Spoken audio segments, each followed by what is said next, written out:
those things where, like, you know, moving from that, you know, because like I said, at that point, you was damn near beefing with everybody. Yeah. You know what I'm saying? You're beefing with everybody. So I know we spoken on a little before, but how did that transpire? Because, you know, you started moving as if you evolved from the nation, from the community to creating your own community. Yeah, And that's what I realized. I said, you know, if the calisthenic legends and the elders is not gonna back my play, then they don't count. Right. That was my mind frame. I'm Right. like, it's a small community. Right. You're not gonna get to the Ed Bar Star status, to the Hannibal for King status, if you rely on validation from the calisthenic community. Right. You gotta get the people, and that was the focus. Like, yo, we gonna rock without them, and that's what I did. So let's get to the legend status now, because comment wise, you're a legend already. I'm one of those that study comments. When people mention their top 5, you was in it already, and that obviously angered a lot of the people in the community who's been in it for years. And then you would come out with your top 5, and you would leave people out, you know, et cetera. Yeah. So what was your tactic with that? Because at this point, you know, I feel like you knew this was gonna cause problems, but you're like, let's... Yeah, and not necessarily cause problems, but I felt like everybody has an opinion. Right. So, you know, the Jordan and LeBron debate, that's your opinion. Right. And if we can't be adults to say Zeph is a legend, he's in my top 5, or I don't consider Zeph a legend. If somebody comes to me and say I don't consider Zeph a legend, we're gonna have a debate about that. Right. And me and Zeph don't see eye to eye, you know what I'm saying, in everything, but I'm gonna, bro, if I don't like you or you don't like me, I'm gonna keep it 100% about you as what you did, not as a man, your family. Calisthenics. What have you done for calisthenics? Where do you stand in my book? Right. So if somebody comes to me and say, yeah, I don't think Zeph is a legend, he's not in my top 5, I'm gonna be like, bro, this is why he should be in your top 5, because boom, boom. And then we should both be, well, I still disagree. And then you can say, well, I disagree. And you could be like, all right. Right. Disagree to disagree. Right. But now if you're going to start making videos, yo, the head wrap, yo, I'm going to kill him. Right. Yo, he didn't mention me. It's like, dude, how old are you? Right, because you're taking barbershop talk to a platform. You know what I'm saying? So, like I said, trust me, I understand, because I get it. But, you know, this social media era is different. Remember, we are from their era. Still, we were the youngins for their era of, like, you know, it's just in the park. It's just between me and you. And if it gets to that person, we know somebody told. Now we put it on the camera. And your platform, 1 million people are gonna see this in a span of a couple months, you know? So, you know, like I said, I understand the tactic, but to me personally, it was necessary. You know what I'm saying? Because these were conversations that were being had, and you put a platform on it. People didn't like it, but in my opinion, it's because it snowballed too big. This conversation should have been had back then. Yeah. And you coming in, be like, you know what? I'm going to bring this up, because no disrespect, history repeats itself. Bro, you know what I'm saying? You're labeled as the new giant. Yeah. I'm labeled as Zeph's minion. Yeah. Semi is mini beast. You know what I'm saying? And we're almost inheriting their issues for something that we weren't even a part of, just because we represent that brand. You know what I'm saying? So I don't think a discussion is ever a bad solution. It's just, you know, you really learn more in a disagreement than an agreement. Yes. I always say that. So moving on from there, let's step into you launching a platform for athletes. Yeah. You starting, settle it on the bars first? Yeah. When it comes to battles? Right. I've done a couple battles, no Chuck E. Cheese with D300, but I always felt like, yo, these athletes need to get paid, because people don't see what happens behind the scenes. They don't understand how much training athletes do to prepare for a battle. Right. You know what I'm saying? And how much reps. You know, I started saying, like, Zeph or Beast or you know, these people that used to do reps and sets. Could you imagine how much reps they have Right. in total Right. on their body? Right. There are millions of reps. Killmonger dots, right.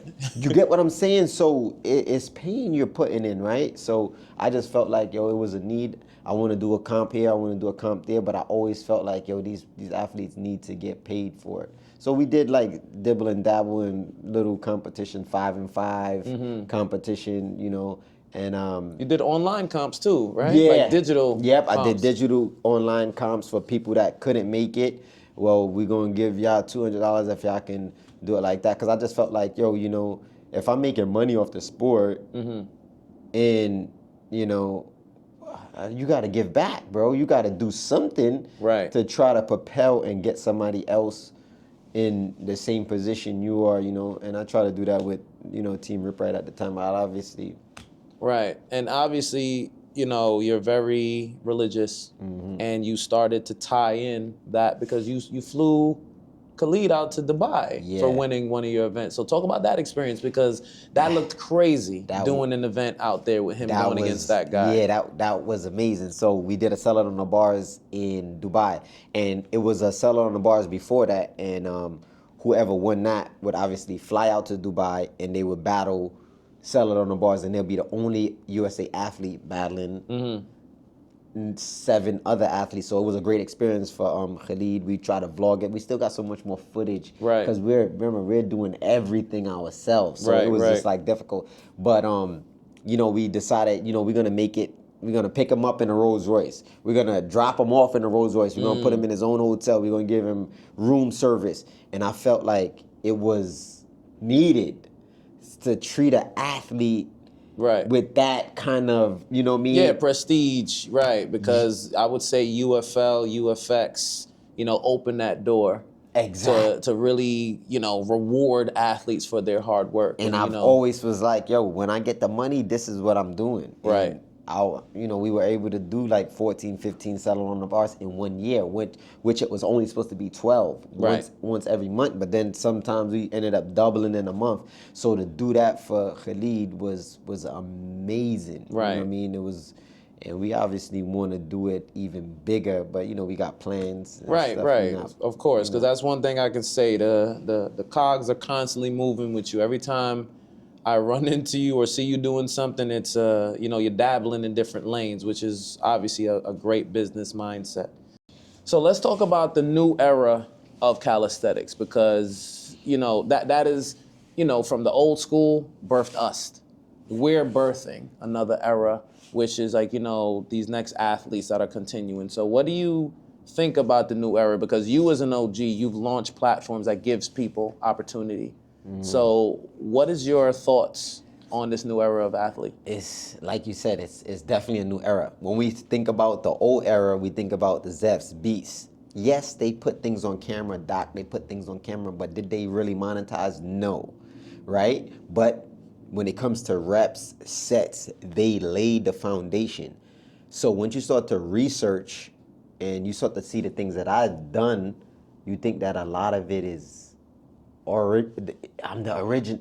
No, it's been done. Right. But as far as the monetization, I think that, you know, Ed Barstars obviously did it before me. You know, you got the Chris Harriers and things like that.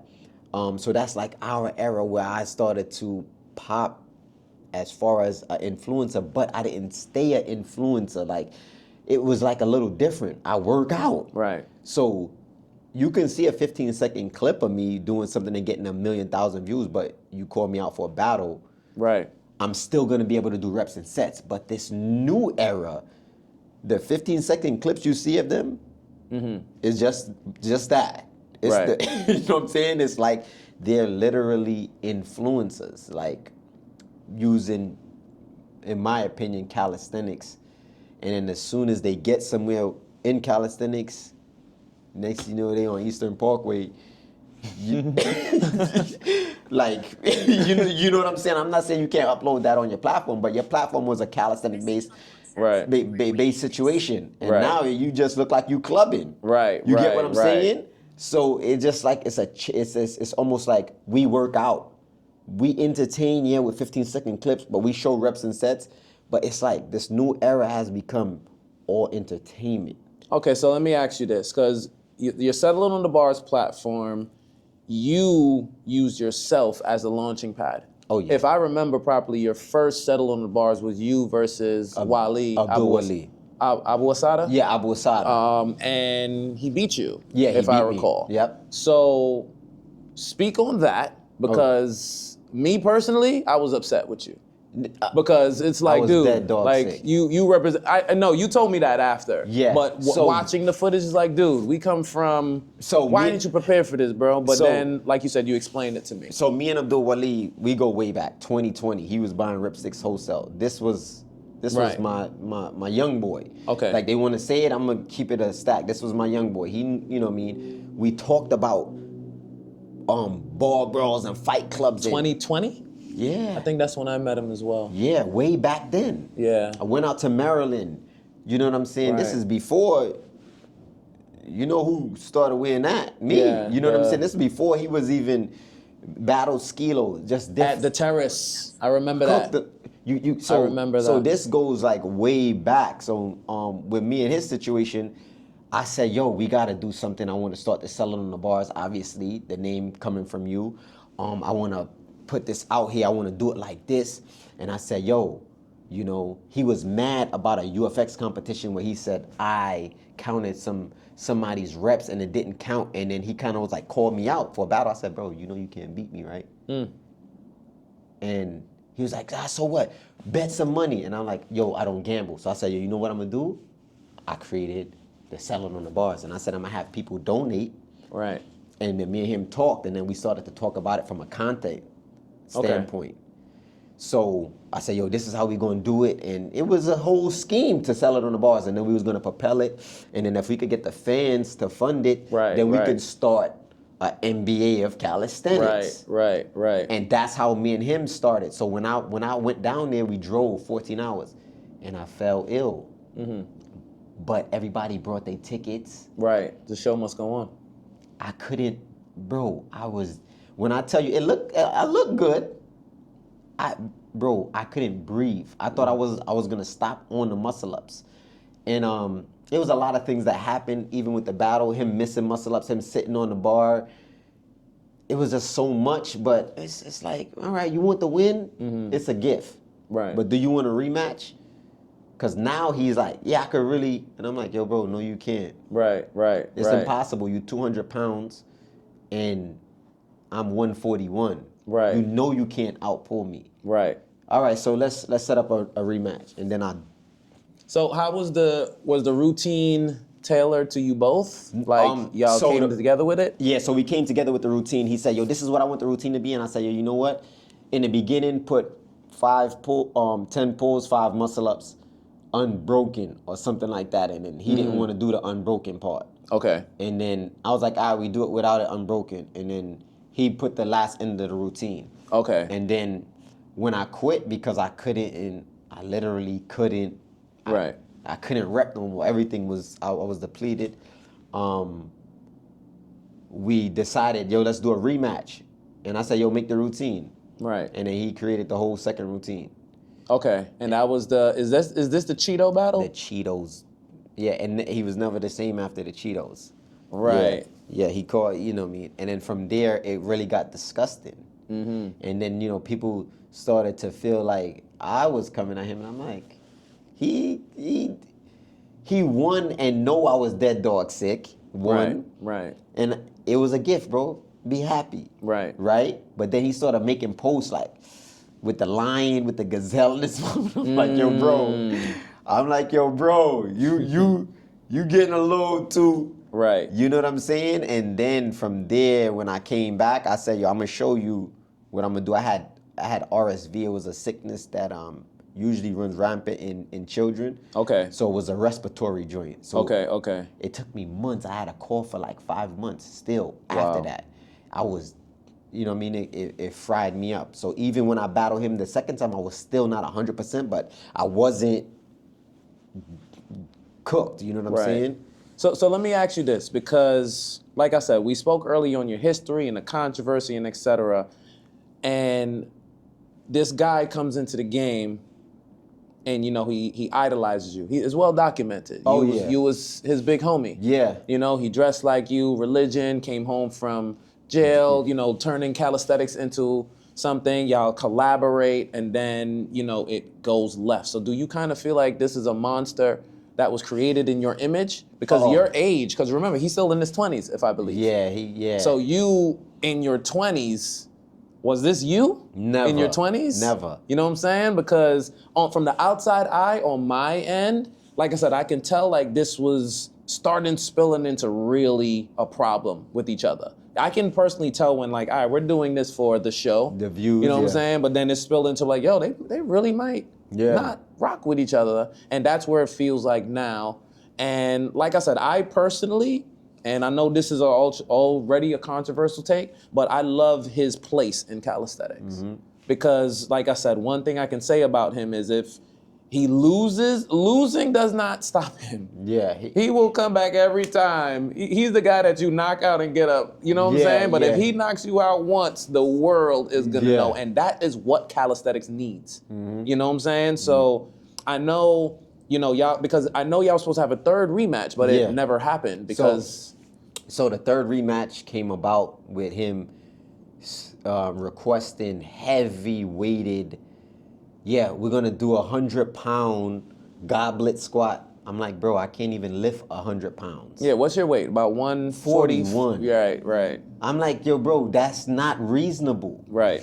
I'm like, yo, you created the whole second battle. I put the 5 little sets in the first battle. I said, let's just do this one all body weight, or let's do it like this. He's like, no, but I talked to somebody and they said that I can't battle you with anything having to do with muscle ups. And I was like, he talked to Dr. Gaines and then he was like, let me show you why. And he sent me a text message with, yo, the trajectory of your arm and how much you weigh, all this scientific stuff on why I can out. I said, bro, you knew that before you called me out, that I weighed 141 and you weighed over 200 pounds, and I told you it's impossible to beat me in a calisthenic battle, and that's not being arrogant. That's just being logical. Right. So now why are you gonna come and try to make it a weight battle to soothe you? So yeah, that's where we kind of. So when I told him, I said, you know what, bro, you know what?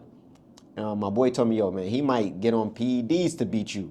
Like, he looked like he's ready to try anything. I was like, you know what? It's not even worth tarnishing a relationship over this. I was like, yo, bro, I'm not going to battle you. Don't worry. It's 1-1. It's all good. Right. He starts screenshotting all my messages, putting it on social media, calling me a PUSSY, and he just went left field. But if you look at the grand scheme of things, like you said, right? I was his big homie, right? Not tooting my own horn, but look at that's good money. Right. That's where I started. I told you about how I blew up Abdul Wali. The sweat belt. Right. Sell it on the bars. Warfare on the bars. Right. Everything is just... Right. It's a constant boom, boom, boom, boom. So you took the whole blueprint. But you would never say it. Right. You know what I mean? And I'm not tripping. I could care less what you do, but just leave me out of it, bro. You're not going to get views off of me. Right. You know what I'm saying? Because you see, it's already, when you have a battle, because to me, from our culture, where we come from, a battle is a battle. I don't care if you're 100 pounds, 200 pounds. If you call me out, it's just what it is. Because if you go into the battle talking about, oh, you only beat me because you're 100 pounds, then we shouldn't have battled in the first place. Exactly. But the fact that y'all still did it, meet in the middle ground, like I said, it is because he won one and then you won one. So for y'all not to be able to come into a middle, and no disrespect to, outside influence, but it should be something between you two.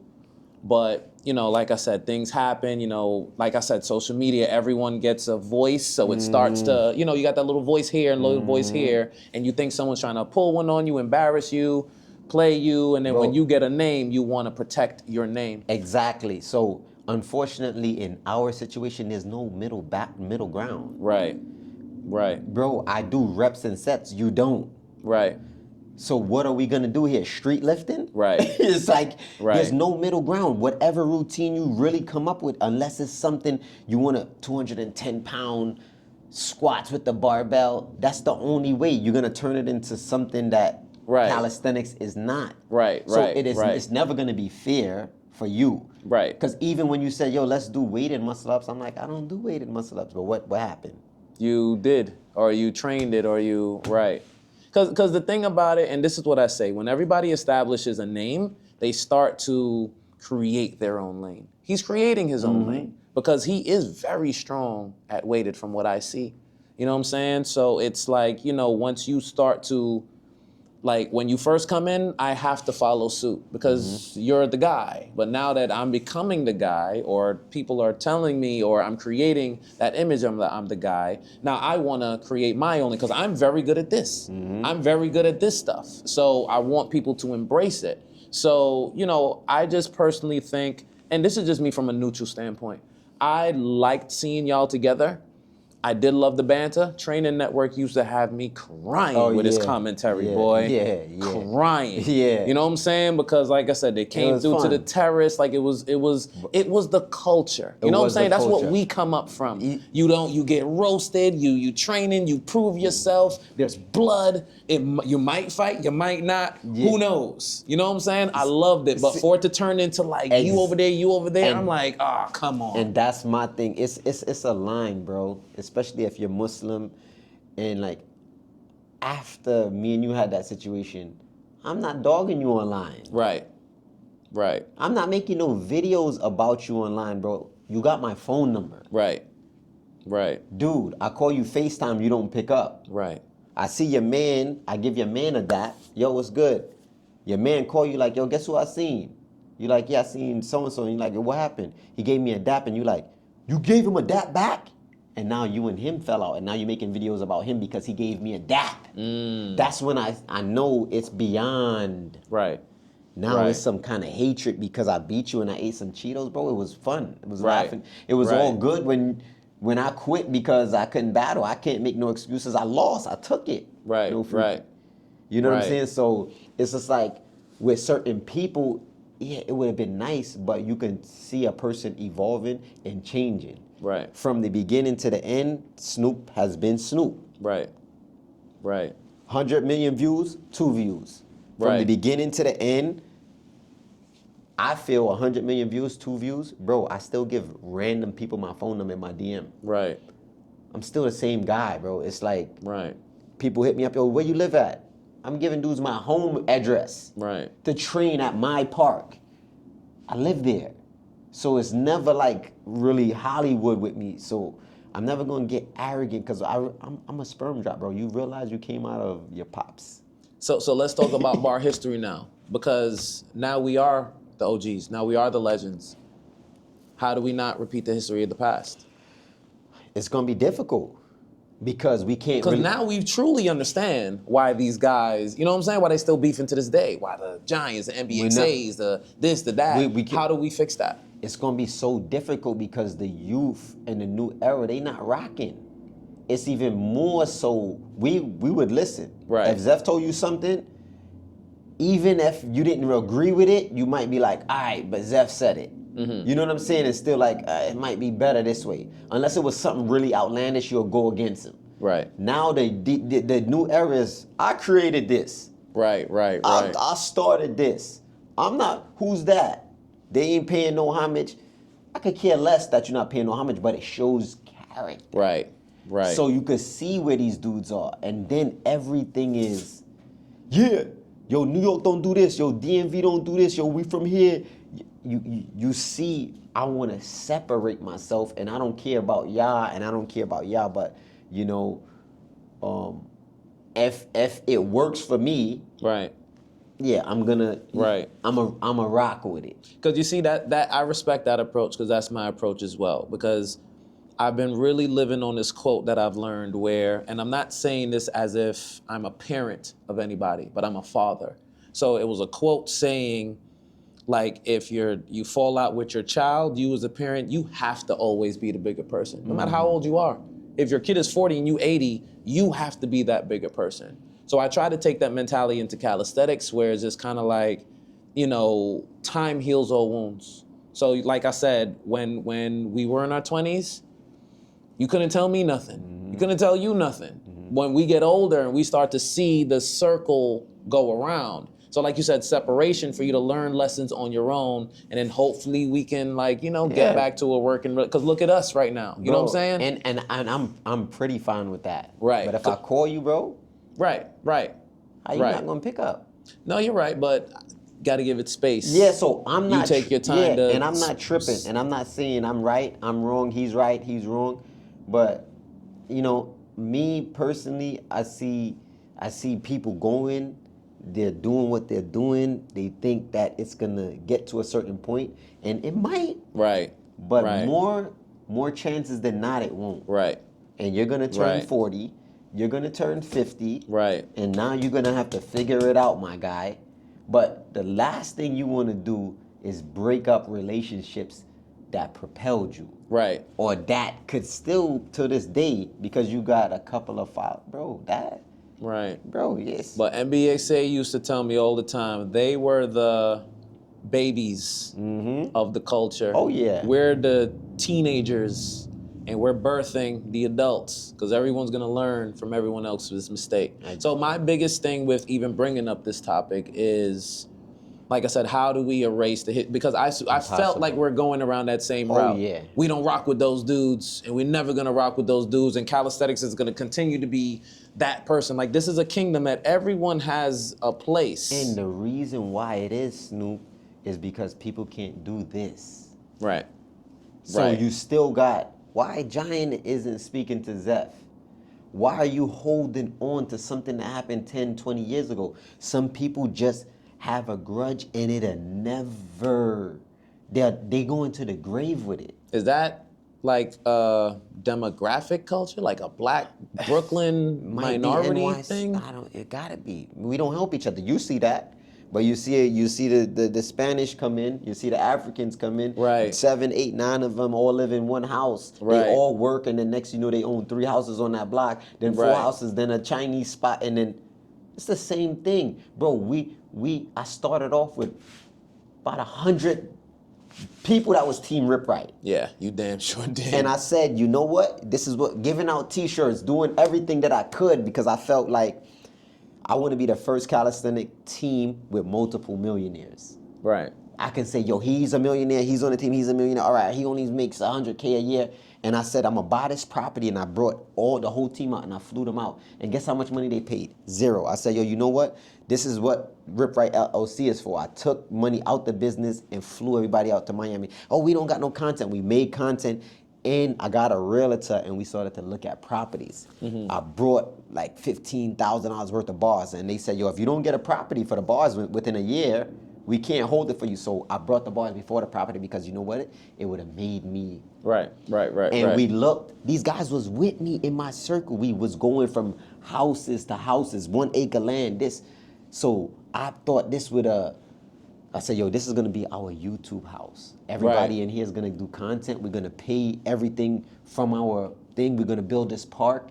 And it was that vision of wanting to help everybody. Right. We left Florida, and literally like 5 of those people never spoke to me again.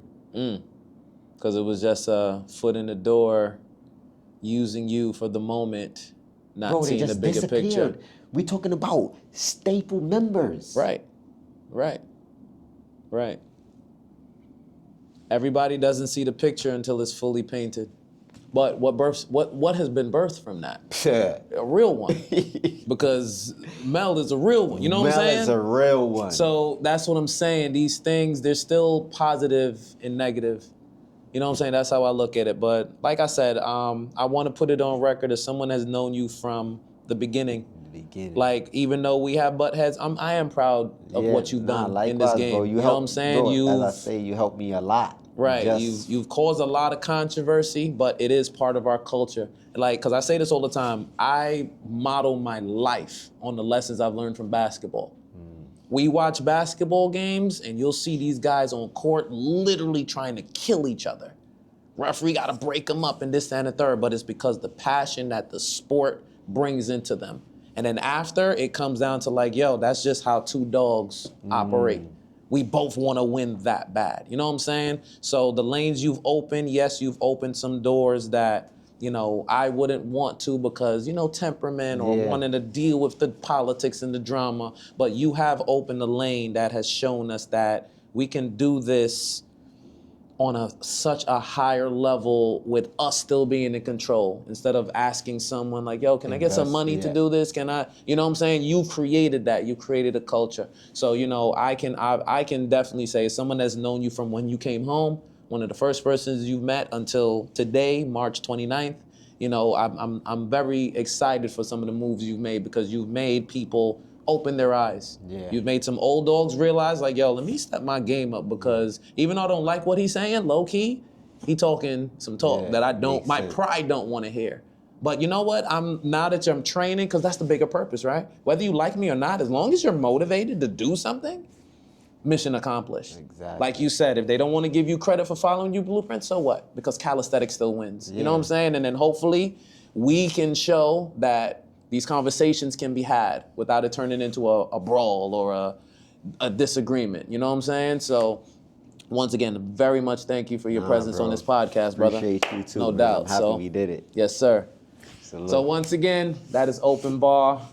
My guest Ish, aka Ripright. If whatever, we just gonna call him Ripright, but we signing out. Stay tuned for the next episode. Yeah. We got